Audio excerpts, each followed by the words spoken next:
माझं all time favourite food म्हणजे डाळ भात.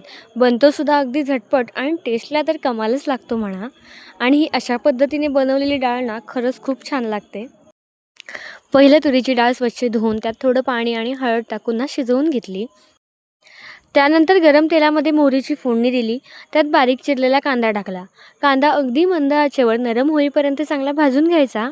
मग त्यात बारीक चिरलेला टोमॅटो टाकून तो सुद्धा थोडा वेळ वाफवून घेतला. टोमॅटो आणि कांदा चांगला नरम झाल्यावर ह्यात थोडं लाल तिखट, गरम मसाला, धने पावडर हे सगळे मसाले तेलामध्ये चांगले परतून घेतले. त्यानंतर त्यात शिजवलेली सगळी डाळ टाकली. थोडं पाणी ॲड केलं. चवीपुरतं मीठ टाकून ना डाळीला चांगली उकळी येऊ द्यायची. त्यानंतर डाळीला फोडणी देण्यासाठी थोडं तेल गरम करून घेतलं. गरम तेलामध्ये पहिलं जिऱ्याची फोडणी दिली.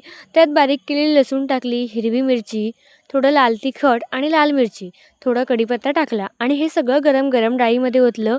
त्यात थोडी हिरवीगार कोथिंबीर टाकली आणि मग सगळी डाळ छान ढवळून घेतली. वाव! मस्त अशी डाळ तयार झाली होती.